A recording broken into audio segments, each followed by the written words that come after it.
오늘 본문이 나오는 이사야서를 성경에서 이런 별명을 해요. 작은 성경이다. 그러니까 성경 안에 있는 작은 또 하나의 성경이다. 이런 별명으로 부르는데 참 재미있어요. 이사야서가 모두 66장으로 되어 있습니다. 성경이 몇 권인가요? 66권으로 되어 있죠. 그 중에 구약이 39권, 신약이 27권이죠. 그런데 이사야도 보니까 재미있는 것은 앞에 39장까지는 꼭 구약적인 분위기로 쭉 진행이 되는 거예요. 이들의 죄악의 문제, 또 이스라엘의 역사와 메시아 예언, 심판의 과정, 심판, 징계, 고통의 이야기, 이제 구약에 나오는 그런 정서가 이 앞에 전반부에 39장까지 쭉 나오고 있어요. 그리고 40장부터 마지막 66장까지 합이 27장 안에는 신약적인 정서가 흐르고 있어요. 그럼에도 불구하고 찾아오셔서 구원하시는 메시아, 그 메시아의 탄생에 대해서 기록이 되어져 있고, 회복의 약속이 기록되어져 있고, 찬란한 미래에 대한 소망이 이 후반부에 기록이 되어 있는 거예요.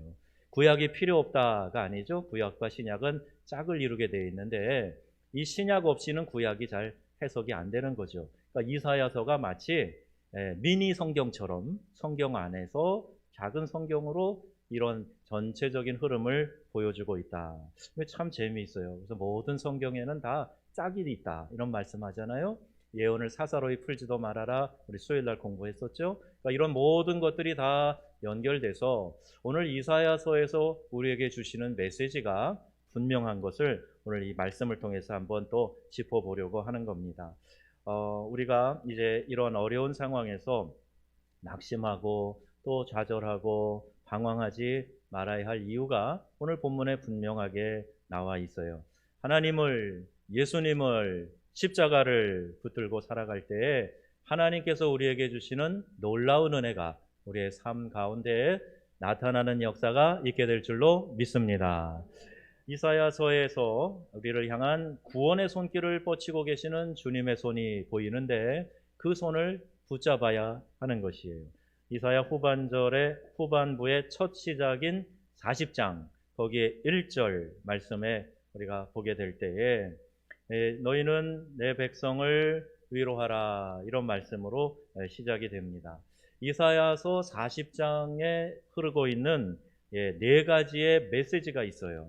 그 첫 번째 메시지가 내 백성을 위로하라 하는 것이고, 두 번째가 메시아가 오실 것이다. 세 번째가 인간의 이 한계, 여기에 대해서 언급하면서 하나님의 영광을 드러내는 것, 이게 세 번째 메시지고, 네 번째 메시지가 이 아름다운 복음의 소식을 너희가 듣고 전하라. 이것이 이사야 40장에 나오고 있는 네 가지의 메시지입니다. 오늘 말씀을 통해서 환난 중에 있는 우리를 위로하시는 하나님을 만나는 저와 여러분들이 다 되시기를 주님의 이름으로 축원합니다. 오늘 본문 첫 번째 메시지, 내 백성을 위로하라 하는 말씀 한번 생각해 보려고 하는데요. 우리가 개인적인 관계를 설명할 때는 하나님을 아버지로, 우리를 자녀로, 이렇게 성경은 주로 묘사를 하고 있어요. 나와 하나님과의 은밀한 관계, 사실 부모 자식보다 더 긴밀한 관계가 어디가 있겠습니까? 그러니까 하나님이 우리를 자녀라고 불러주시고 우리는 그 하나님을 아버지라고 이렇게 부르는 거죠. 그러나 또 공동체로 다스리는 왕으로 하나님을 묘사할 때 오늘도 우리가 찬양 올려드리며 예수 우리 왕이요 이렇게 찬양한 것처럼 공동체를 다스리는 왕으로, 민족을 다스리는 왕으로, 역사를 주관하시는 왕으로 우리가 하나님을 묘사할 때는 하나님은 우리의 왕, 우리는 그분이 다스리시는 백성 이렇게 표현하고 있는 거예요. 성경 어디에 보면 자녀라 그랬다가 어디에 보면 백성이라고 그랬다가 하는 것이 그런 의미를 담고 있는 것입니다. 하나님께서는 죄 가운데 있는 우리를 건져내시고 하나님의 백성 삼아 주신 줄 믿습니다. 우리 모두가 다 하나님의 백성이란 말이에요. 그래서 우리를 통치하고 다스리시는 왕, 그분이 바로 우리 하나님 이렇게 고백하면서 우리 믿음 생활을 하는 거예요. 예수 그리스도를 통해서 우리의 죄를 용서해 주셨고 또 자유의 몸이 되게 해 주셨다. 여러분, 이 사실은 너무너무 중요합니다. 우리가 중립이 있을 수가 없어요. 하나님의 자녀가 되어 그의 다스리는 백성이든지 아니면 마귀의 자식이 되어서 그 결박과 통치에 꽁꽁 매여서 묶임당하여 살아가는 존재이든지 둘 중에 하나란 말이에요. 그런데 죄에서 건져내서 하나님이 당신의 통치 안에 두시고 자녀 삼아 주셨다. 이게 놀라운 은혜가 되는 줄로 믿습니다. 이걸 가지고 우리가 신앙생활의 감격을 삼는 거예요. 그래서 날마다 우리를 자유케 하신 하나님을 믿음의 눈으로 바라보고 그 하나님을 향하여서 더욱 한 걸음씩 한 걸음씩 가까이 나아가는 것, 그것이 우리의 신앙생활이 되는 거죠. 그러면요, 우리 주님 가까이 다가서게 될 때 그 여호와의 영광, 그 찬란한 여호와의 영광, 이것을 경험하게 되는 것입니다. 여러분, 하나님의 영광이 여러분의 심령 가운데, 가정 가운데, 우리 교회 위에, 예배하는 이 순간 위에 임하는 역사를 체험하시기를 주님의 이름으로 축복합니다. 쉐키나 하나님의 영광이 우리 가운데 임하게 될 때 이 세상의 그 어떤 것으로도 비교할 수 없는 놀라운 능력과 감격과 환희, 이런 감동이 우리의 심령 가운데 밀려오게 되는 거예요. 하나님은요, 자녀된 그들에게 이러한 축복을 주시는 겁니다. 모르는 사람들에게, 외부 사람들에게가 아니라 하나님의 자녀된 그들에게 이와 같은 은혜를 베풀어 주신다. 어디 그렇게 기록되어 있어요? 요한복음 1장 12절 말씀부터 보겠습니다. 시작. 곧 그 이름을 권세를 주셨으니. 아멘. 여러분, 하나님 자녀된 게 권세인 줄 믿으십니까? 저는 어렸을 때 이 성경 구절을 볼 때 눈에 확 들어왔어요. 왜? 제가 권세, 권자 쓰는 안동 권씨거든요. 이 권세, 권자예요, 한자로. 권세?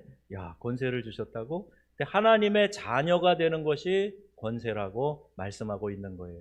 자녀는요, 진짜 권세가 있어요. 자기가 부모에게 뭐 해준 거 하나도 없어도 엄마, 아빠, 이거 해주세요. 이거 필요해요. 당당하게 요구하더라고요. 내가 엄마, 아빠의 도움만 받으면서 살아왔어도 엄마, 아빠를 향해서 내가 자녀된 권세가 있다는 것을 우리 자녀들을 통해서 알 수가 있어요.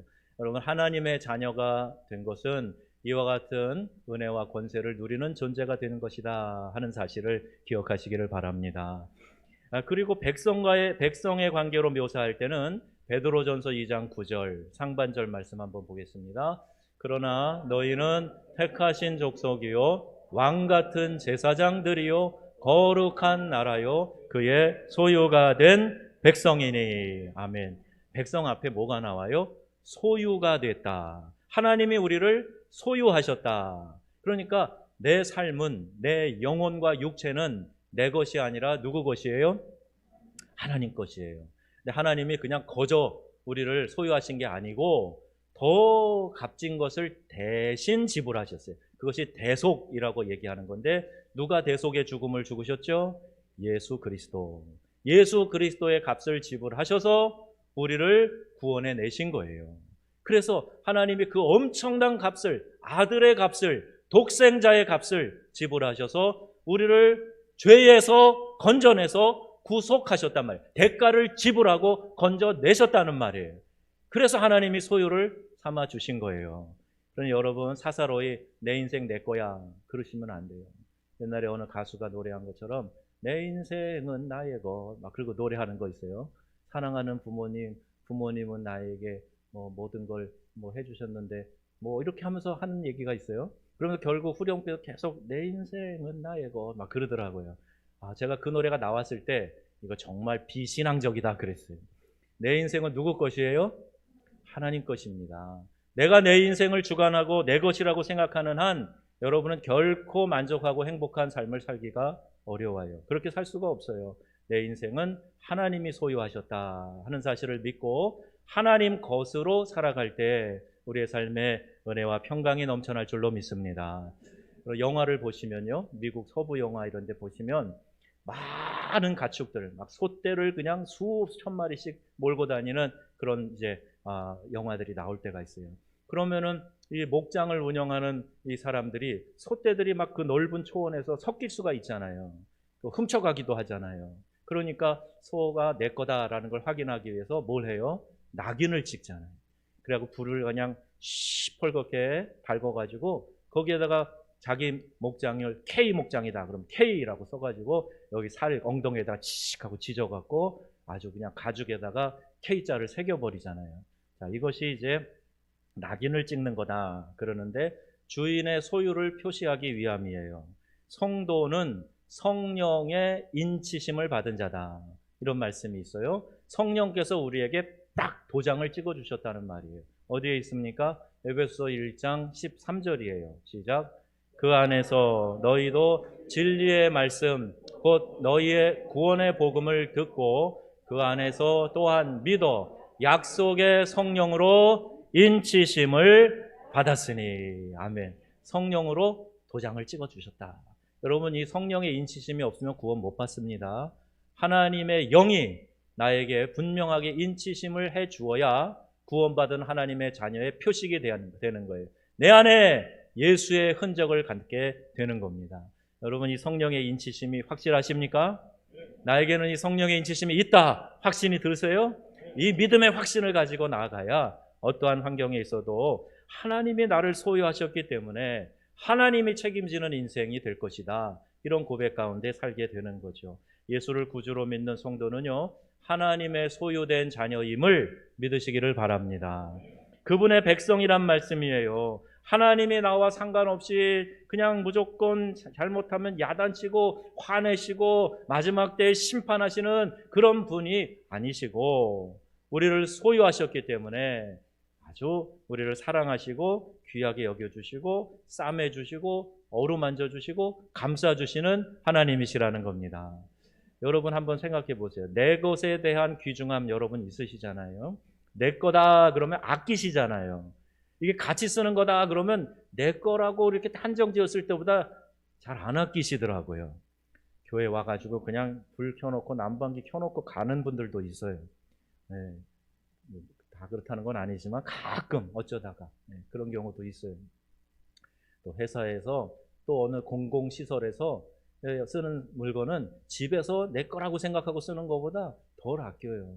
그런데 내 거다라고 생각하면은 그게 사람이든지 물건이든지 아끼는 본성이 우리 안에 있는데 하나님이 우리에게 내 거다라고 말씀하시고 몰라라 하고 팽개치시지 않는단 말이에요.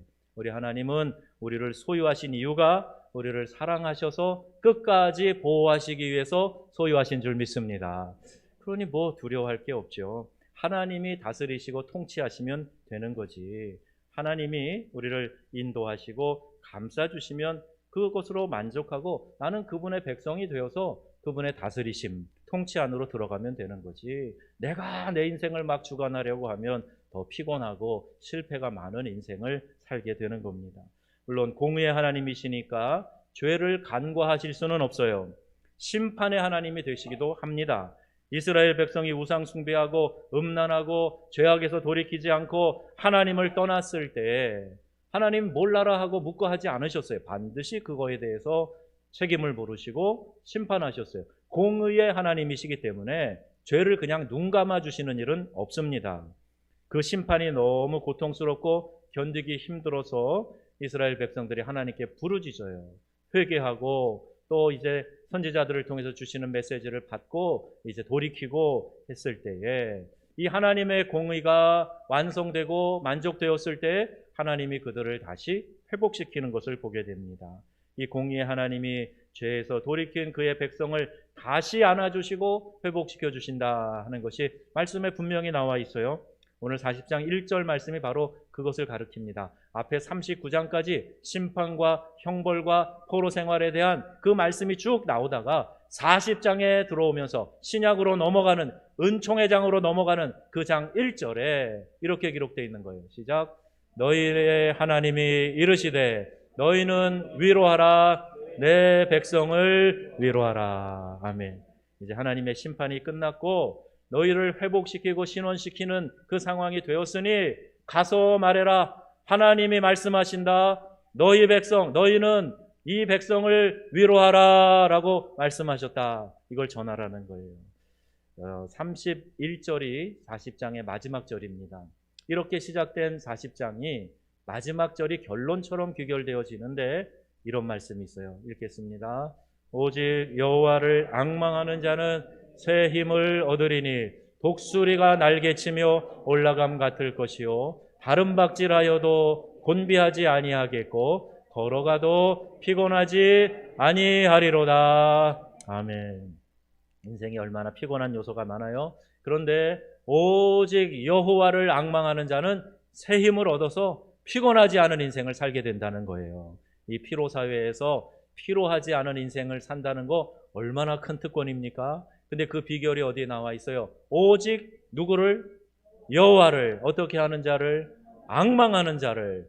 하나님을 높여드리고 경배하고 하나님께 초점을 맞추고 그분에게 가까이 나아가는 삶을 살아가는 사람, 그 사람에게 새 힘을 주셔서 마치 독수리가 날개를 쫙 펴고 창공으로 수직 상승하듯이 그렇게 힘을 갖고 살아갈 수 있고 달려가도 다른 박질해도 걸어가도 피곤하지 않은 인생을 살게 해주시겠다 말씀하세요.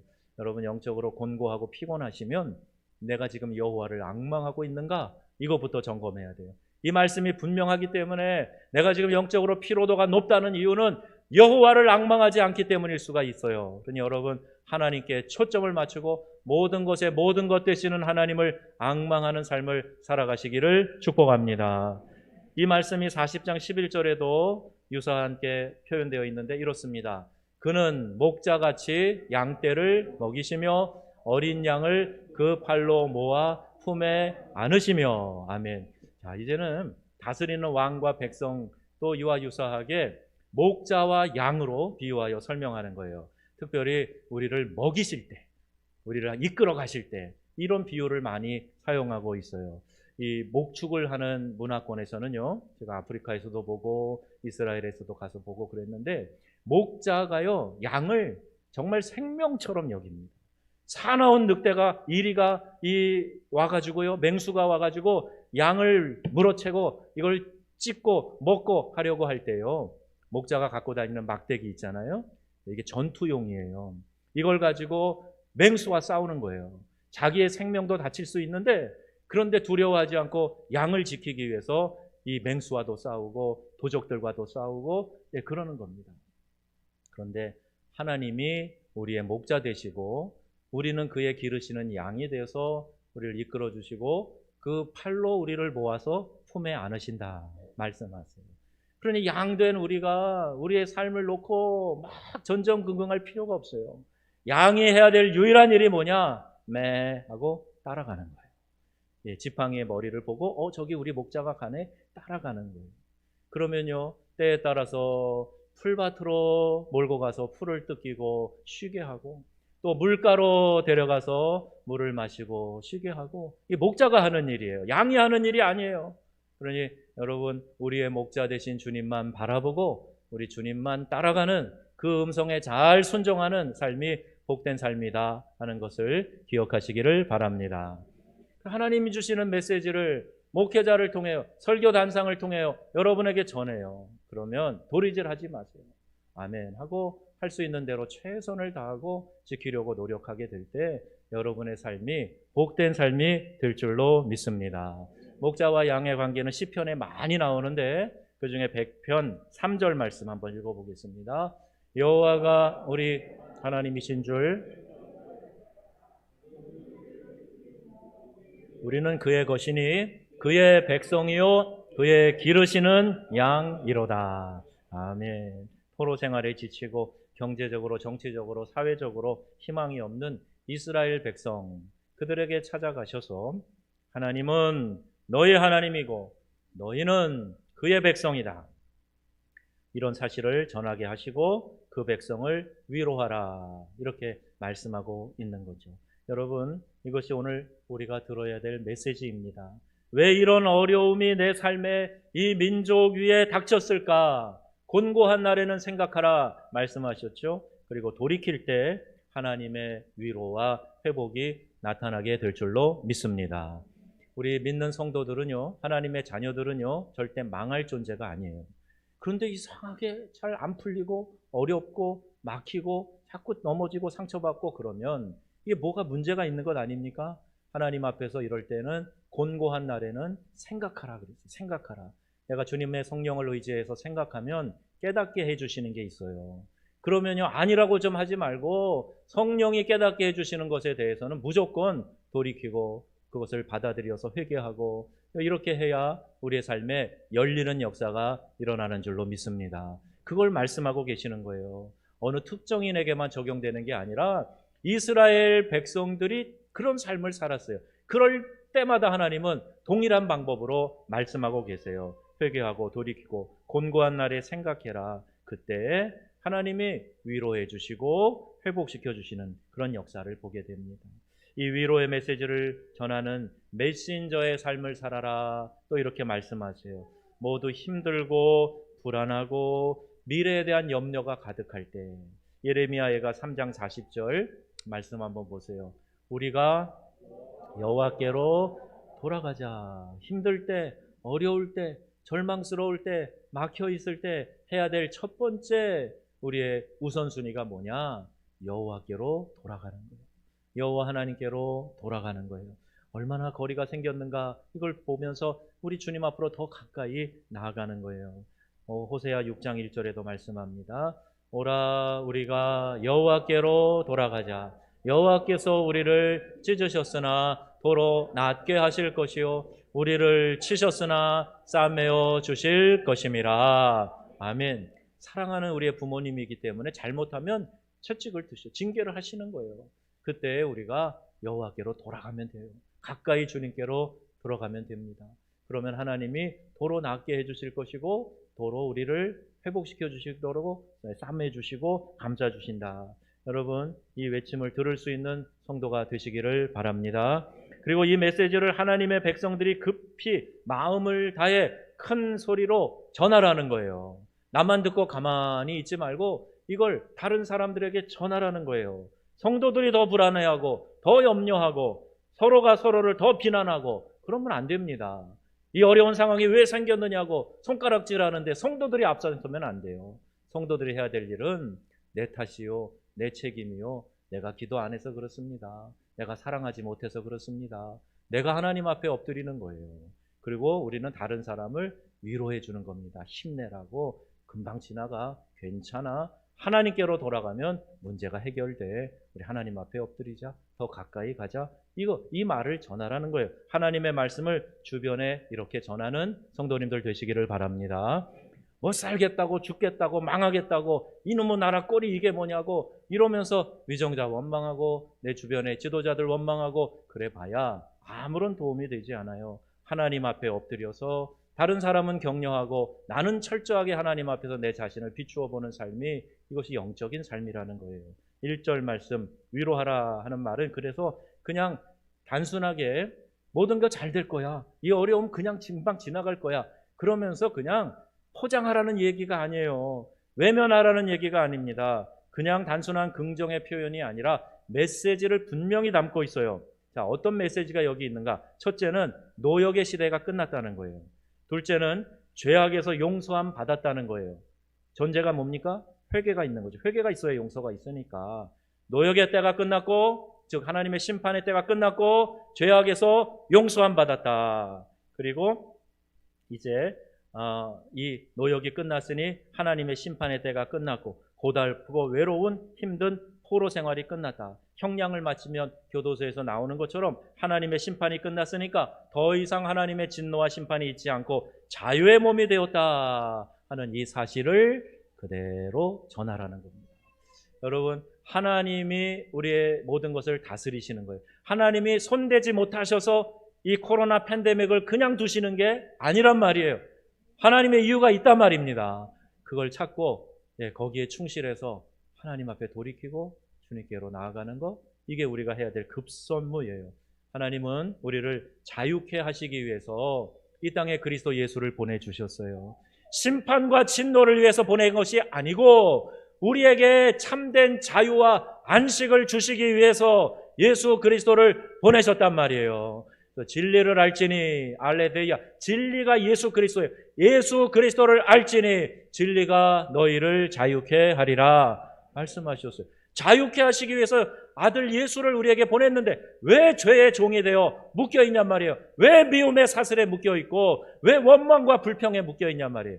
하나님은 우리를 자유케 하셨으면 자유로운 삶을 살아야지 왜 묶여서 광명 없이 자유함 없이 기쁨 없이 살아가냔 말이에요.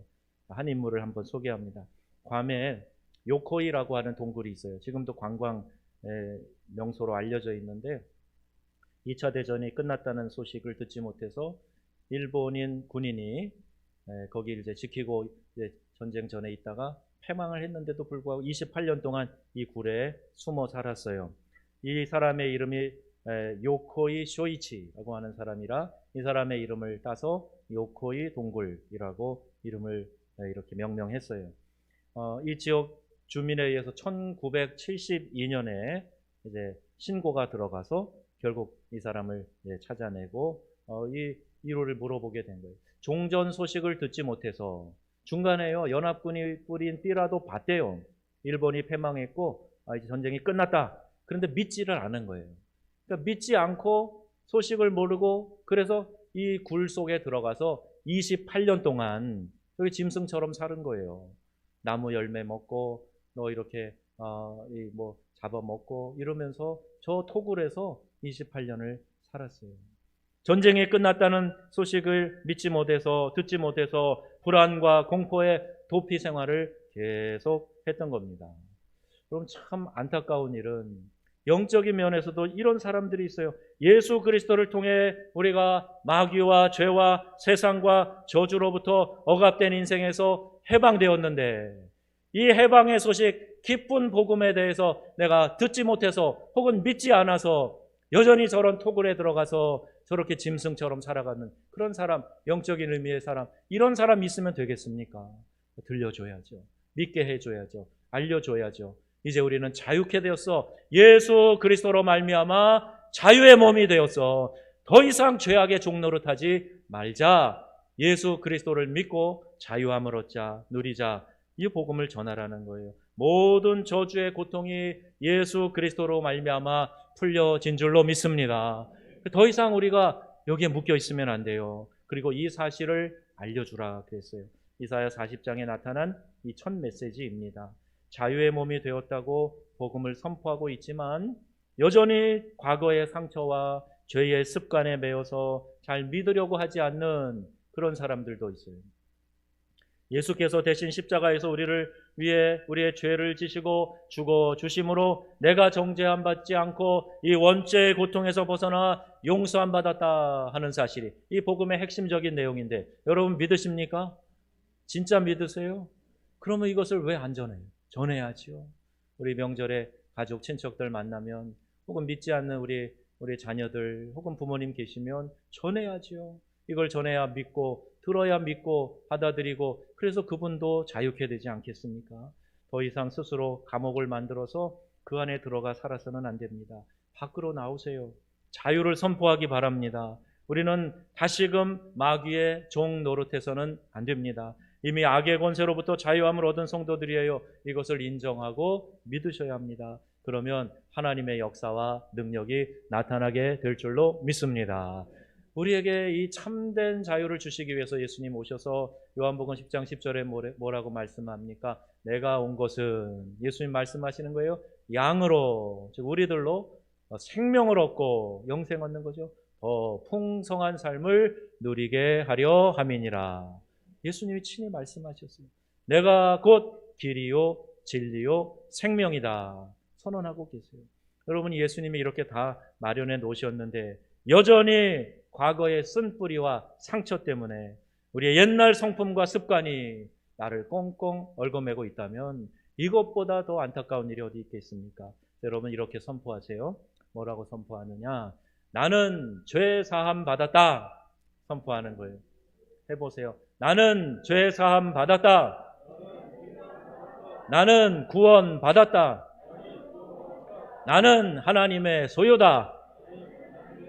아멘. 선포하세요.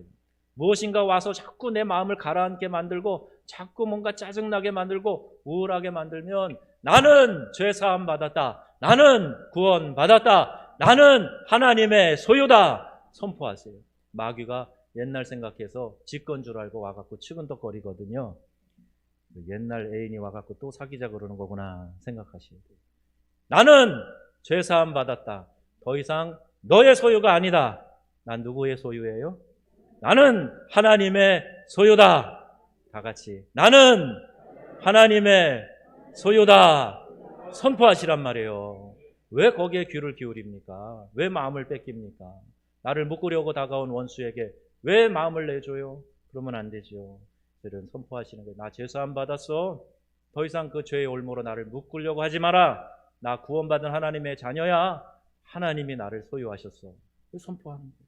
자, 그리고 3절 말씀에 그것을 외치라. 외치는 자의 소리여 이르되 너희는 광야에서 여호와의 길을 예비하라. 사막에서 우리 하나님의 대로를 평탄하게 하라. 아멘. 세례 요한의 외침과 같이요. 요한이 이사야의 메시지를 전한 겁니다. 왜 길을 예비하라고 하셨는가? 그 이유는 주님이 오실 길을 마련하라는 거예요. 신랑으로 오실 예수님 맞이할 수 있도록 정결히 준비하는 신부로 단장하고 그 길을 예비하고 있으라는 거예요. 마음을 열어놓고 신랑 되신 예수님 맞이하라고 준비하라고 말씀하는 거예요. 어디서 준비하라고 그랬나요? 광야입니다. 예, 이것은 예루살렘 남동쪽에 있는 유대 광야를 말하는데 건조하고 황폐한 땅에서 주님이 오실 길을 예비하라 말씀하는 거예요. 저도 아프리카 브리키나파소의 광야에 들어가 봤어요. 찾길도 없는데요. 막 돌은 울퉁불퉁한데 어디 마을을 찾아가야 되는 정말 찾기가 어렵더라고요. 길이 이렇게 중요한 거구나. 길이 없으니까 이렇게 가기가 어렵구나 하는 거 제가 체험을 해본 적이 있어요. 광야에서 사막길에서 그것을 준비하고 길을 내고 대로를 평탄케 하라 하는 이 메시지를 주신 겁니다.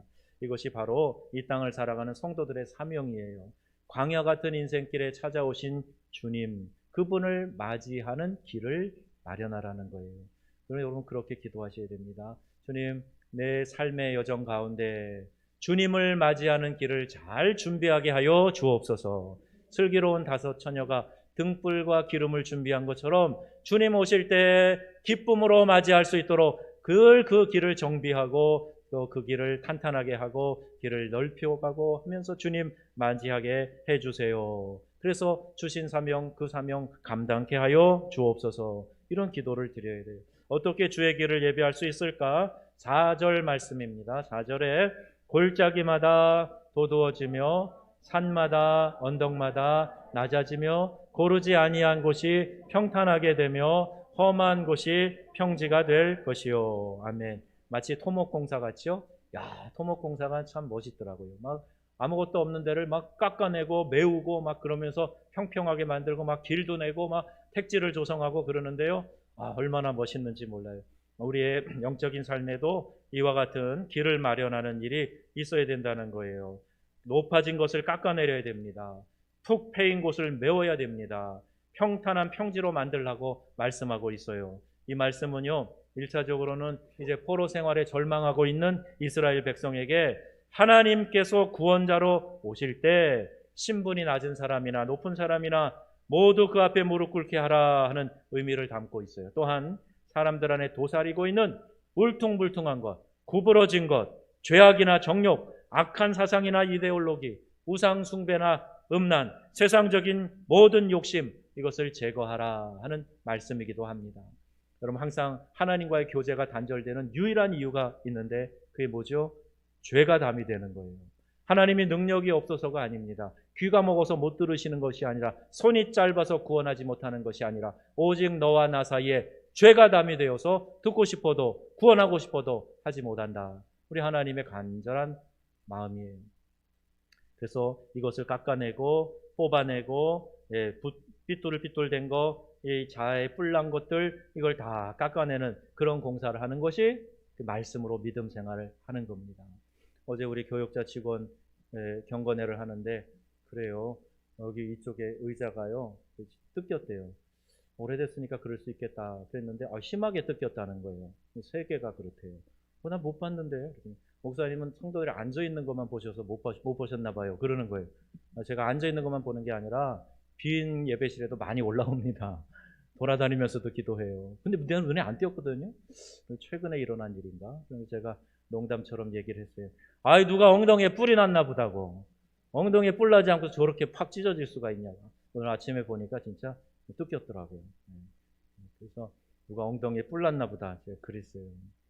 우리의 신앙 인격에 뿔이 나버리면 이런 상처기를 만들어요. 누구와 부딪혀도 상처를 주기도 하고 받기도 합니다. 어떤 일이 있어도요, 나는 불만족스러운 거예요. 못마땅한 거예요. 그래가지고 나도 상처를 주고 나도 상처를 받고 그럴 수 있단 말이에요.